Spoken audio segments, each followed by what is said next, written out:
आपकी यह सोच आपकी सफलता की सीढ़ी भी बनी।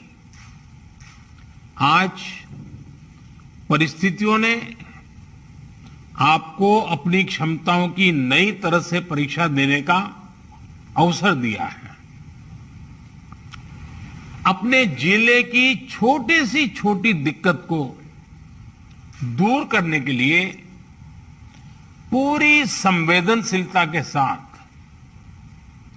लोगों की समस्याओं का समाधान करने के लिए आपकी यही भावना काम आ रही है। हां, कोरोना के इस काल ने आपके काम को पहले से कई अधिक चैलेंजिंग और डिमांडिंग बना दिया है। महामारी जैसी आपदा के सामने सबसे ज्यादा अहमियत हमारी संवेदनशीलता और हमारे हौसले की ही होती है। इसी भावना से आपको जन जन तक पहुंचकर जैसे काम कर रहे हैं उसको और अधिक ताकत से और अधिक बड़े पैमाने पर करते ही रहना है। साथियों, नए नए चैलेंजेस के बीच हमें नए नए तौर तरीकों और समाधानों की जरूरत होती है और इसलिए ये जरूरी हो जाता है कि हम अपने स्थानीय अनुभवों को साझा करें और एक देश के रूप में मिलकर के हम सब काम करें। अभी 2 दिन पहले ही मेरी अन्य कुछ राज्यों के अधिकारियों से भी मुझे बात करने का मौका मिला था। उस बैठक में अनेक सुझाव, अनेक समाधान अलग अलग जिलों के साथियों की तरफ से आए हैं। आज भी यहां कुछ जिलों के अफसरों ने अपने जिलों की स्थिति और अपनी रणनीति को हम सबके बीच साझा किया है।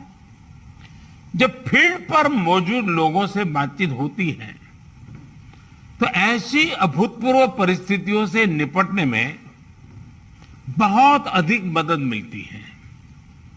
बीते कुछ समय में ऐसे अनेक सुझाव मिले हैं।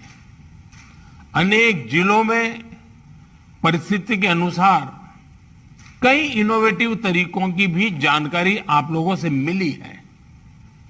गांवों में कोरोना टेस्ट की सुविधा अधिक से अधिक लोगों तक पहुंचाने के लिए मोबाइल वैन का तरीका कई लोगों ने अपनाया है। स्कूलों, पंचायत भवनों को कोविड केयर सेंटर्स में परिवर्तित करने का कुछ लोगों ने इनिशिएटिव लिया है। आप लोग खुद गांव-गांव जाते हैं, वहां की व्यवस्थाओं की निगरानी करते हैं, आप ग्रामीणों से बात करते हैं, तो इससे जो वहां का सामान्य नागरिक है या वहां के गांव के जो एक प्रकार से लीडर लोग हैं, 5 होते हैं, 10 होते हैं, 15 होते हैं, अलग अलग क्षेत्र के होते हैं, उनको जब शंकाओं का समाधान होता है और डायरेक्टली आपके साथ जुड़ते हैं तो उनका आत्मविश्वास अनेक गुना बढ़ जाता है। सारी आशंकाएं एक प्रकार से आत्मविश्वास में बदल जाती है। आपकी मौजूदगी से, आपके संवाद से गांव में ये डर निकल जाता है कि कुछ हो गया तो हम कहां जाएंगे, हमारा क्या होगा। आपको देखते ही सारा मन उसका बदल जाता है। इससे लोगों में साहस के साथ ही अपने गांव को बचाने की जागरूकता भी बढ़ती है। और मेरा आग्रह है, हमें गांव-गांव यही संदेश पक्का करना है कि हमें अपने गांव को कोरोना से मुक्त रखना है और लंबे अरसे तक जागरूकता से प्रयास करना है। साथियों, बीते कुछ समय में ये बात सही है कि देश में एक्टिव केस कम होने शुरू हुए हैं। आप भी अपने जिले में अनुभव करते होंगे कि 20 दिन पहले जो एकदम से आपके ऊपर प्रेशर आया था, अब आपको भी काफी महसूस होता होगा बदलाव। लेकिन आपने इन 1.5 सालों में ये अनुभव किया हुआ है कि जब तक ये संक्रमण माइनर स्केल पर भी मौजूद है, तब तक चुनौती बनी रहती है। कई बार जब केस कम होने लगते हैं तो लोगों को भी लगता है कि अब चिंता की बात नहीं, वो तो चला गया। लेकिन अनुभव दूसरा है। टेस्टिंग और डिस्टेंसिंग जैसे मेजर्स को लेकर लोगों में गंभीरता कम न हो, इसके लिए सरकारी तंत्र, सामाजिक संगठन, जनप्रतिनिधि, इन सबके बीच में एक सामूहिक जिम्मेवारी का भाव हमें पक्का करना होगा। और प्रशासन की जिम्मेवारी और बढ़ जाती है।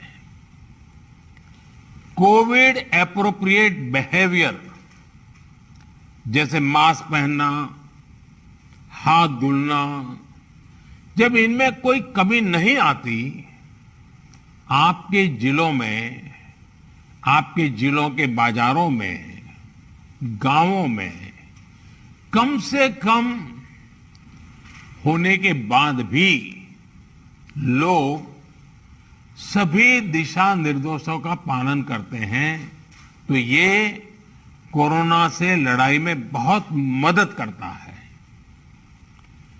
स्थितियों पर लगातार नजर रखने से जिले के सारे प्रमुख विभागों, जैसे पुलिस का विभाग हो, साफ सफाई की बात हो, इन सारी व्यवस्थाओं का, इनके बीच में बेहतर तालमेल और प्रभावी परिणाम स्वाभाविक रूप से निकलने लगते हैं। मुझे आपके कई जिलों से इस रणनीति पर काम करने के रिजल्ट्स की जानकारी मिलती रही है। इन जगहों पर आपने वाकई बड़ी संख्या में लोगों का जीवन बचाया है। साथियों, फील्ड में किए गए आपके कार्यों से, आपके अनुभवों और फीडबैक से ही प्रैक्टिकल और इफेक्टिव पॉलिसीज बनाने में मदद मिलती है। टीकाकरण की रणनीति में भी हर स्तर पर राज्यों और अनेक स्टेक होल्डर से मिलने वाले सुझावों को शामिल करके आगे बढ़ाया जा रहा है। इसी क्रम में स्वास्थ्य मंत्रालय की तरफ से 15 दिन के टीकों की उपलब्धता की जानकारी राज्यों को दी जा रही है। वैक्सीन सप्लाई टाइमलाइन की स्पष्टता होने से टीकाकरण से जुड़े मैनेजमेंट में आप सभी को और आसानी होने वाली है। मुझे विश्वास है कि हर जिले और वैक्सीनेशन सेंटर के स्तर पर सप्लाई और सुदृढ़ होगी। इससे टीकाकरण से जुड़ी अनिश्चितताओं को दूर करने में, पूरी प्रक्रिया को स्ट्रीमलाइन करने में बहुत मदद मिलेगी। वैक्सीनेशन का जो प्लान है, जो कैलेंडर है, उनको हम नियमित रूप से अलग अलग मीडिया प्लेटफॉर्म पर अधिक से अधिक साझा करेंगे तो लोगों को कम से कम परेशानी होगी। साथियों, पिछली महामारी हो या फिर ये समय, हर महामारी ने हमें एक बात सिखाई है। महामारी से डील करने के हमारे तौर तरीकों में निरंतर बदलाव, निरंतर इनोवेशन, निरंतर अपग्रेडेशन बहुत जरूरी है। ये वायरस म्यूटेशन में स्वरूप बदलने में माहिर है। एक प्रकार से बहुरूपिया भी है और ये वायरस धूर्त भी है। तो हमारे तरीके और स्ट्रेटेजीज भी डायनेमिक होने चाहिए। साइंटिफिक लेवल पर हमारे वैज्ञानिक वायरस के बदलते स्वरूपों से निपटने के लिए दिन रात काम कर ही रहे हैं।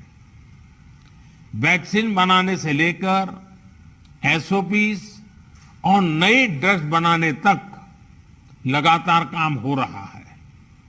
जब हमारी एडमिनिस्ट्रेटिव अप्रोच भी इतनी ही इनोवेटिव और डायनेमिक रहती है तो हमें असाधारण परिणाम मिलते हैं। आपके जिले की चुनौतियां यूनिक होगी, इसलिए आपके समाधान भी उतने ही यूनिक होने चाहिए। एक विषय वैक्सीन वेस्टेज का भी है। एक भी वैक्सीन की वेस्टेज का मतलब है किसी एक जीवन को जरूरी सुरक्षा कवच नहीं दे पाना। इसलिए वैक्सीन वेस्टेज रोकना बहुत जरूरी है। मेरा यह भी कहना है कि जब आप अपने जिले के आंकड़ों की समीक्षा करते हैं तो उसमें अर्बन और रूरल इसको भी अलग अलग से आप गौर करें ताकि आपका फोकस रहे। इवन टियर 2, टियर 3 सिटी को भी अलग से उसका एनालिसिस करें ताकि आप फोकस वे में अपना स्ट्रेटेजी वर्कआउट कर सकते हैं। कहां कितनी ताकत लगानी है, किस प्रकार की ताकत लगानी है, ये बड़ी आसानी से आप कर पाएंगे। और इससे जब ये प्रकार से देखेंगे तो ग्रामीण इलाकों में कोरोना से निपटने में मदद मिलेगी। और मैं भी लंबे अरसे तक आप ही की तरह कुछ न कुछ काम करते करते यहां पहुंचा हूं। मेरा अनुभव है कि गांव के लोगों को अगर सही बात समय पर पहुंचा दी जाए तो वो बहुत रिलीजियसली उसको फॉलो करते हैं, बहुत रिलीजियसली। और जो शहरों में कभी कभी हमको किसी चीज को लागू करने में मेहनत पड़ती है, गांव में उतनी मेहनत नहीं पड़ती। हाँ, क्लैरिटी चाहिए, गांव के अंदर एक टीम बनानी चाहिए। आप देखिए वो परिणाम खुद दे देते हैं आपको। साथियों, सेकंड वेव के बीच वायरस म्यूटेशन की वजह से अब युवाओं और बच्चों के लिए भी ज्यादा चिंता जताई जा रही है। अभी तक हमारी जो रणनीति रही है, आपने जिस तरह फील्ड में काम किया है उसने इस चिंता को उतना गंभीर होने से रोकने में मदद तो की है, लेकिन हमें आगे के लिए और अधिक तैयार रहना ही होगा।